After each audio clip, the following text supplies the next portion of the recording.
the Q-ZAR.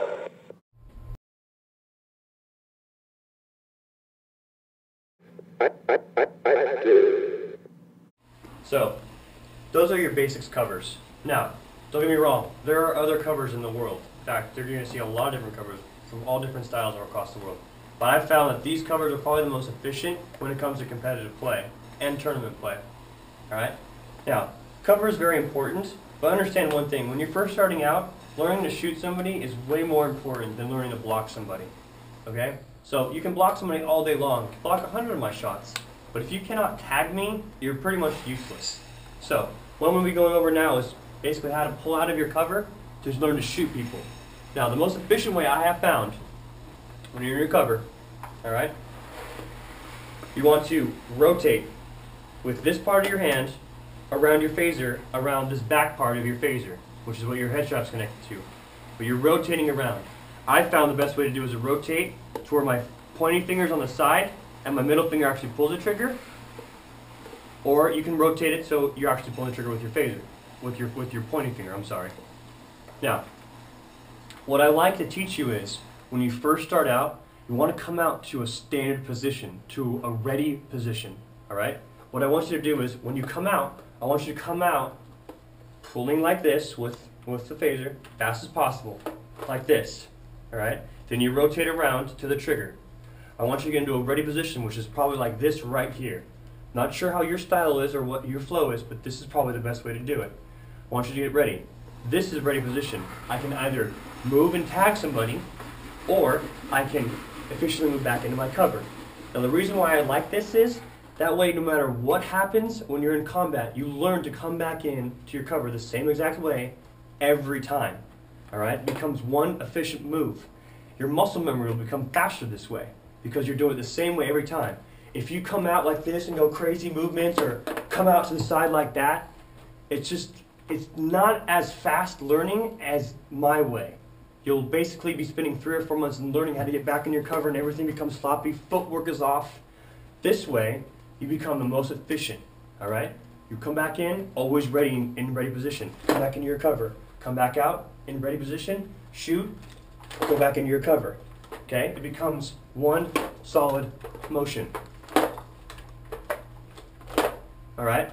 This is great for beginners. Alright? This is something I want you to learn. This is something that will make you better faster. Alright? Now, people may tell you to do different things. They'll probably tell you no, just find your style, do what crazy things. No. You want to learn to do the most efficient way in and out of your cover. And that, I find, is the best way to do it. Now, especially in the beginning, a lot of beginning players, I find them out in the open all the time, okay? Obstacles are your friends, okay? They're not your enemies. Learn to use obstacles, all right? Put your back on a wall. Put your back on a barrel. Don't be out in the middle of the arena with your cover like this going, oh, I'm the greatest. You're not. What makes me the best player in the world is I use obstacles, barrels, environment better than anybody. Okay, my cover is, I won't even give my cover top 10 in the world. Okay, my cover has many, many holes in it. But the way I use obstacles, that's what makes me the best player. Okay, so when you first start out, put your back on a wall, learn, and yeah, you're gonna get tagged more often because you feel awkward. But this is the best way you want to start out. It's a lot easier to shoot somebody when you're on a wall. Alright? If you're out in the open, you're easier to tag, means you're always doing reflexes. If your back's on a wall, you may get more shots at somebody than if you were standing out in the open. Alright? And learning to shoot somebody is way more important than learning to block somebody. Okay? Now, I'm going to bring in Ryan over here. I'm going to help you. I'm going to try to show you what's the best and most efficient ways to shoot somebody. I'm going to get him in different covers to give you an idea of the best way to try to shoot somebody. Alright?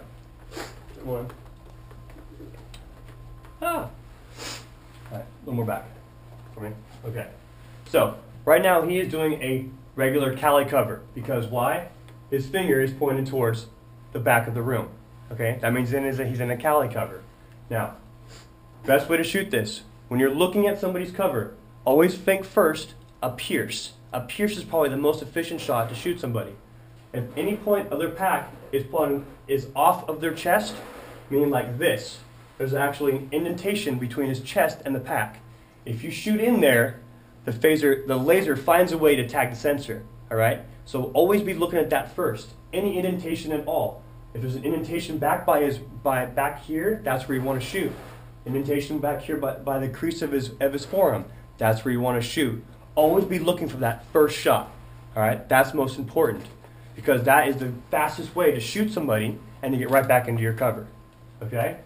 Now, the other way to shoot somebody is there's an underneath shot. Now understand, an underneath shot, very difficult to pull off. I wouldn't recommend this in the very beginning, but it's one of the 4 shots that's very key in shooting somebody. What you want to do is you want to get your phaser down to this angle right here, where it's pointed almost straight up. I don't care if you have to lean forward to shoot somebody like this, whichever way is easiest for you to get this angle. You want to shoot right here in between his elbow and his hand. You're basically aiming in to where this part is right here. That is where you're aiming for, but straight up underneath. Try to shoot them underneath. People who have Cali covers tend to not have this hole with G cover, they tend to have this hole more often. The more they're standing up straight, the more you want to use this underneath shot. The lower they are to the ground, the less effective the shot becomes, all right? Now, also you want to see is the back. Let me show you. You see this inside of this pack right here? You may see this inside of this pack right here. The pack is sticking out, okay? The more this pack sticks out, the easier it is to shoot somebody. You do not have to lunge around them to tag them, okay? That's a waste of time, waste of energy, waste of everything, okay? All you need to do is you shoot right into the inside of this right here. That tags him. Watch. Well, you can't hear it right now, but he got tagged, all right? So that's easy. That's the easiest shot to do. All you got to do is hit the inside of this pack.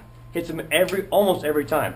Now, understand, of course, later on, we'll be talking about the difference between a cheap pack and other things that may affect that shot right there. All right? But when you're close combat, this is a very effective shot, just like a pierce, because it's the quickest way to get back in your cover because you don't have to lunge very far. Now, there are people who learn how to block this shot. Okay, so this shot doesn't always work. Like I said, with that shoulder movement that I showed you with the Cali cover, you can take this shot away and make it almost impossible to do this shot. So it's not always effective. But the pierce and the back shot are going to be your 2 main weapons when it comes to shooting somebody. The third one is basically shooting at the area that you see the most lights in, which is the side of the phaser. Okay? Now, there are many different ways you can do this. A lot of people like to do either a snap, which is going to the left, getting your phaser and snapping it to the left to shoot the side of the phaser. There's people who basically move it to the right and then move it out to shoot the side of the phaser. You can do whichever style is most efficient for you. If you're in an Atlantic cover, I tend to find this shot works best to snap it back into your cover. If you're using a Cali cover because it's easier to put the phaser this way, I find this way is the most advanced way the best way to do it. So, when you're reaching for the side, all right, you have to understand what you're doing is you're trying to put your arm out here to shoot the side of the phaser. All right, and what you're aiming for is the crease right here. This is what you're aiming for. You can aim for the side too, but it's more efficient if you aim for that back crease. Like I said, it's a laser. It's not a bullet. Okay, it spreads. So you want to make sure you're not on top of somebody to do this. It's way more efficient to shoot somebody from 3 feet back like this than it is to shoot them like this. If you shoot them like this, most of the phaser is going up here. All right, and it's also going just right here. Whereas if you're back further, your phaser now goes all through here. Way more efficient. All right, so turn the side. I would say Cali or G cover. Turn your phaser to the right and move it out to the side to shoot something on the side of the phaser. Pushing the trigger with your thumb. All right, not your pointy, not your middle. Most efficient way, shoot with your thumb. Reason why I say this is, if you shoot with your thumb, your quickest back, your other 2 fingers are basically on the side of the phaser, where they're supposed to be, to block. But if you shoot with your finger like this, your wrist has to come all the way around the phaser to block again. Way less fast. Way more efficient to use your thumb to fire on the side. All right? Shoot on the side, bam, he's down. All right? Those are your 4 basic ways to tag somebody. And remember, you don't have to be right on top of them. way more efficient to be in what I call regular combat, which is, like I said before, 3 to 5 feet away from your opponent. The reason why I like this also is because it's also a lot easier to block somebody when you're 3 to 5 feet away from them as well. So when you're trying to shoot somebody, make sure that you are leaning forward to shoot at them and leaning back to block them. That gives you typically about 2 feet in between where you're shooting them and where you are blocking them. Don't want to be close combat. Remember that. Alright? Another thing, the reason why you don't want to play a lot of close combat when you're a beginner is because when you do a lot of close combat, you tend to hit people more often. People don't like to be hit. Okay? We don't want to be hit. We want to teach you. But if you hit us in the face, we're going to be upset. Alright? There's no need to put your phaser anywhere near our heads. Alright? It's way more efficient if your phaser's 2-3 feet away from our cover than if it's right on top of us. I know you get that habit, you really want to get that phaser close to you because you feel it's an easier time to tag us. It's not. Keep your distance. Alright? Now, the last thing I'm going to go over, the last thing I'm going to be going over is how to wear your pack. Okay? A lot of people like to wear the pack as tight as possible. That's okay. I don't really like doing that. And one reason why I don't like doing that is when it's tight as possible, it tends to have a bow effect when you block, which means it goes like this a lot more. Because it's so tight, when you move your shoulder, it tends to pop it out further. Alright?